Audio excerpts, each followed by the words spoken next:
I'm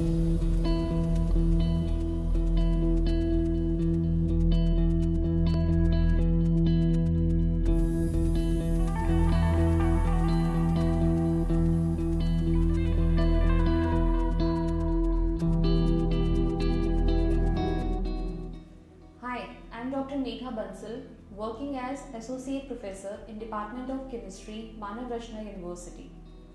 Few days before, I was reading a report of waste generation.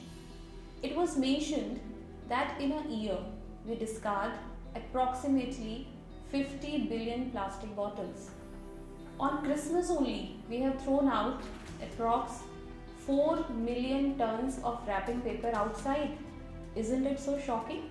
But do we have any solution for it? Let's see if we can find out in today's discussion, which is entitled Leading Sustainable Chemistry, its Education and Career Aspects. So you see, there are two different terms, the sustainability and chemistry.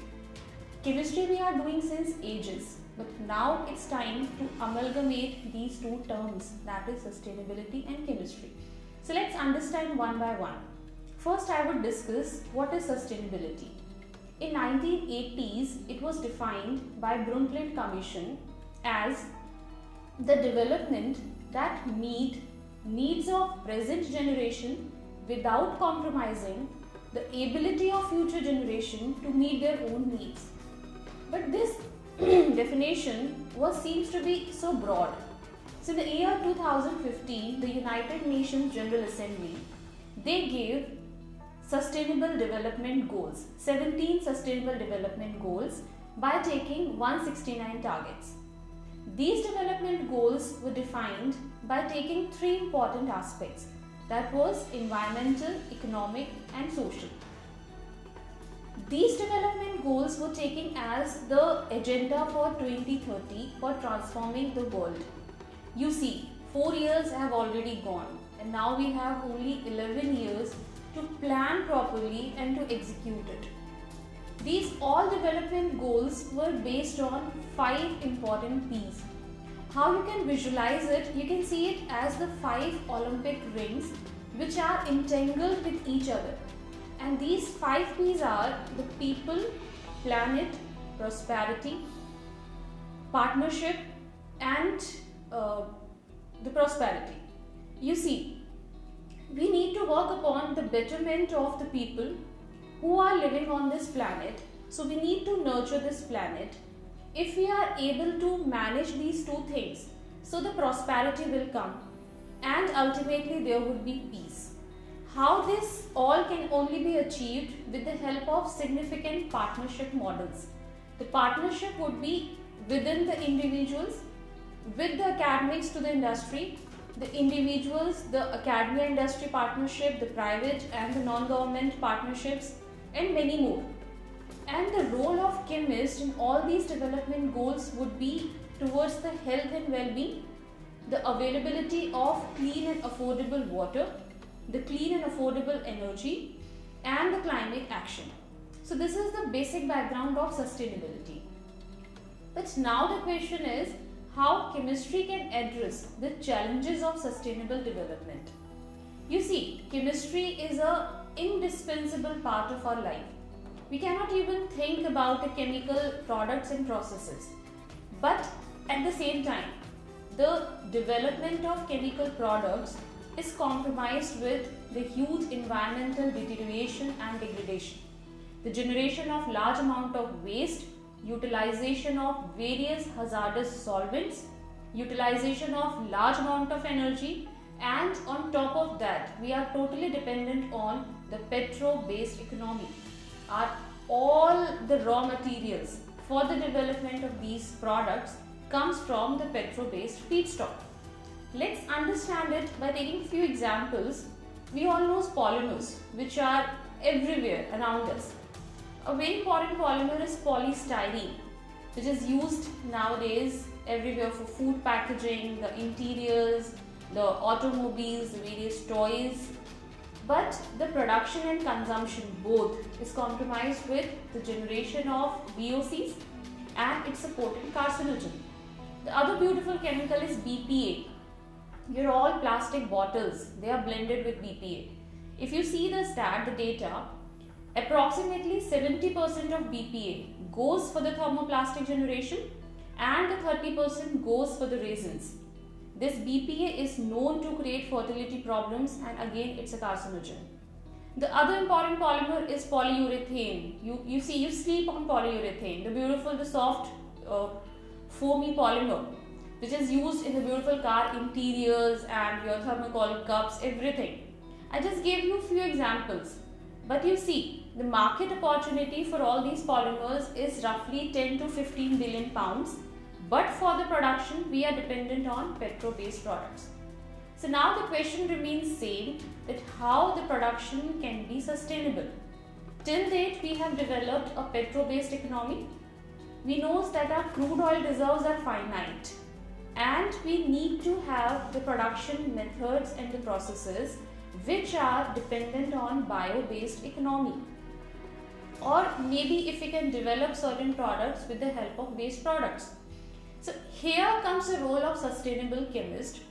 The role of sustainable chemist would be to minimize the risk, to have the less environmental impact, to propose a better quality of life by taking into consideration the environmental, economical and the social aspect for the cost evaluation of all the products.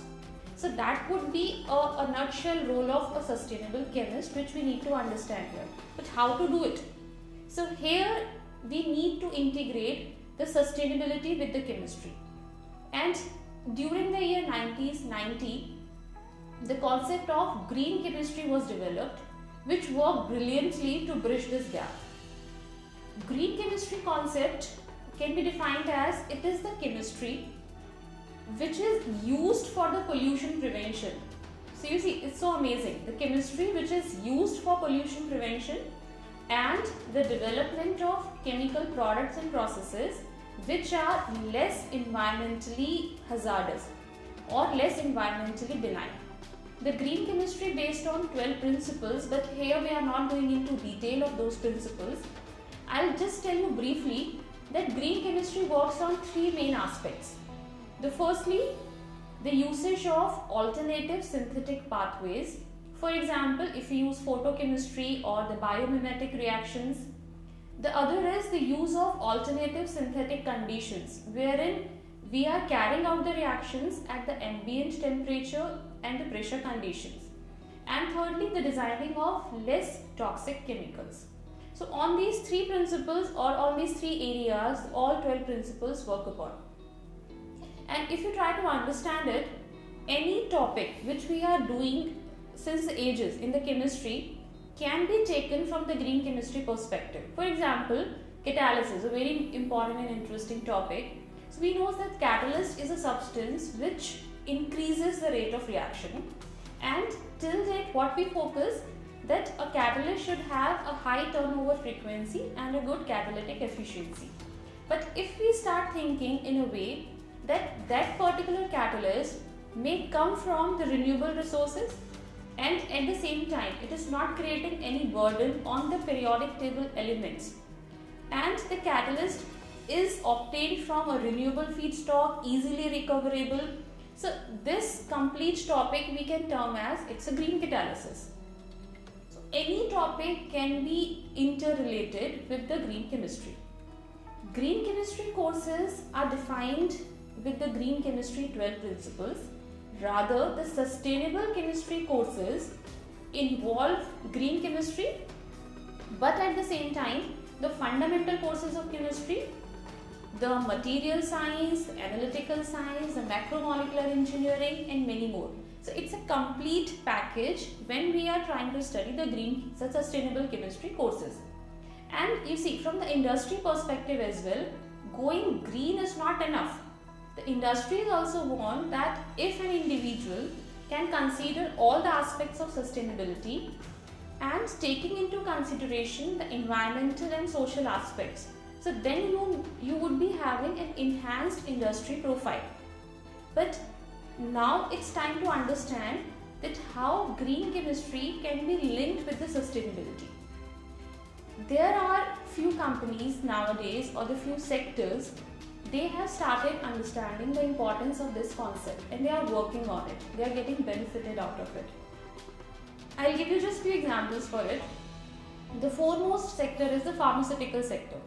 There are many pharmaceutical companies who have now reduced their waste generation, their byproduct generation, with the use of green chemistry concept. Pfizer, you all know the pharmaceutical company. They are now synthesizing their flagship drugs or their main drugs with the usage of the concept of green chemistry. For example, a drug Lipitor, which is used to reduce the blood cholesterol level. So the Pfizer is now synthesizing this drug with the help of a catalyst which carry out the reaction in water. We are not using any hazardous solvent. We are reducing the time, cost, and eventually the drug is available to all the consumers at a reduced price. The other important pharmaceutical company is BASF. Their main product is ibuprofen, the painkiller drug. Earlier they were synthesizing this drug in a 6-step synthesis process, but now they have reduced it to 3-step synthesis process, and the percentage yield has increased up to 77%. There is one more pharmaceutical company, Codexis. They synthesize the drug Zocor, and they are now using the engineered enzyme for the synthesis. Not only the pharmaceutical sector, there are other sectors as well. The other important sector is polymer industry. They are also utilizing the concept of green chemistry nowadays. For example, a German company, that is Asahi, they synthesize polycarbonate. Earlier they were using the raw materials for it, that is BPA, methylene chloride, and they were using phosgene, which is a very highly carcinogenic.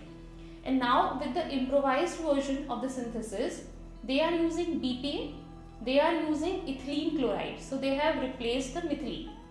And in place of phosgene, you will be amazed to know they are using carbon dioxide gas.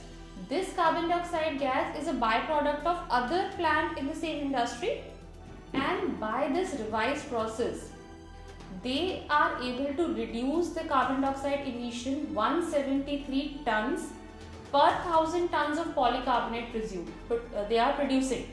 So it's a dual advantage. They are able to reduce their carbon emission and they are using the byproducts as well. The other more important company is DuPont. Their very important compound is 1,3-propane-diol. They have devised a genetically engineered Escherichia coli, E. coli which you call, enzyme, and this enzyme is able to convert the corn-derived glucose into this 1,3-propane-diol. The other industry is a textile industry, and which is an ever-growing industry. We know that textile industry uses a large amount of water, and it is reported that if we dye a t-shirt, it requires 7 gallons of water, and it is an energy intensive process as well, because after dyeing we need to dry that product as well. But there is a textile company, Daiku Textile. They have developed a water-free dyeing process wherein they are using the supercritical carbon dioxide. So the time has reduced, and at the same time there is no need of drying. So these are just few examples I gave you, and you see how the industries are adopting these technology. So definitely they require now the individuals who are trained in all these concepts. So they are getting better advantage over their competitive edge other companies. So you see, with all these background, you can easily understand that there is a growing career in this entire sustainability perspective. The careers we can easily understand if we draw a 2x2 matrix. On the x-axis, we can understand that what kind of organizations you want to work in. The organizations can be the social entrepreneurship, it could be the government NGOs, it could be environmental consultancies, it could be the green tech venture private firms, the education sector and the private sector, anything. And on the y-axis, you can understand that in these organizations, what kind of roles you want to play. You can work as a policy generator, the legal issues, the environmental issues, it could be R&D, it could be field work, it could be a knowledge dissemination. So various roles you can play. And inside this 2x2 matrix, you see you can place in various industries: the polymer, the pharma, the agro, the food and flavor, the construction, R&D sector, many more. So the career aspects in this complete background, it's only in the growing phase. There has lot to be work done in this area, and if we start understand that the next future would be of sustainability. The chemist, till date, they were being taken that chemist is the area wherein we are just polluting the environment. But it's time for us to understand with these small examples which I just gave you, that this is the area wherein a chemist only has the ability so that we can give the probable solution for all these problems. With all these career aspects, I would just like to give you a glimpse of one more option which is nowadays have started blooming, and that is all about sustainability reporting. It's a very new area. You see, till date, all the organizations and companies, they give their annual reports, and these annual reports are nothing but it's a financial reports. But nowadays a concept has started coming that in place of your financial reports, you should report sustainability. Now, what is a sustainable report? It measure, understand and communicate the organization's set goals and then manage the changes more effectively.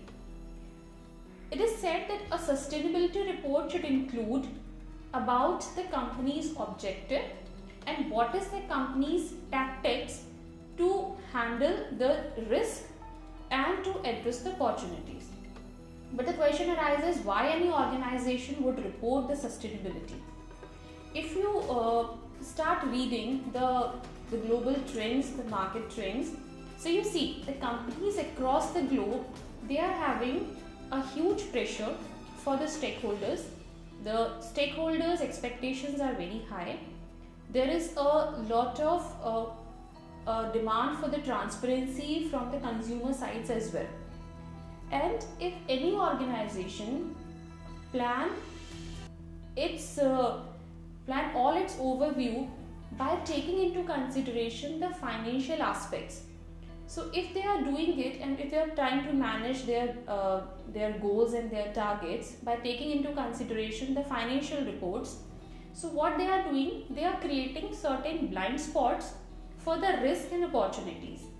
But with the help of sustainability reporting, it would work as a safeguard for the risk, and at the same time this report will help to work upon the opportunity and to build up a better reliability and a better market value. So in a nutshell, they would be having a good business model. So I just gave you a glimpse of this new career option, which is a sustainability reporting. There are global reporting initiatives. They have given the set guidelines that how the sustainability report should be formed, and it's an extensive guideline wherein we can understand that what should be the content, how to write, how to report. So this is certainly a very new area. In India, very few companies are working on GRI guidelines and sustainability reporting. And if I talk about the education sector and the universities, till date they have not started realizing that what is the importance of sustainable reporting, and they are not taking into consideration that GRI guidelines. So you see, the path is so long, the work has to be done more and more, and it's a call for a chemist. They should start thinking out of the box, and then they would be having many meaningful paths, career options, and certainly the future is so bright for the sustainable and green chemist. If you have any doubts regarding the sustainability, the green chemistry, the GRI guidelines, the sustainability reporting, so you can write to me on my mail ID, that is megha@mru.edu.in. I'm repeating, it's megha@mru.edu.in. Keep reading, keep listening. Thank you. Have a nice day.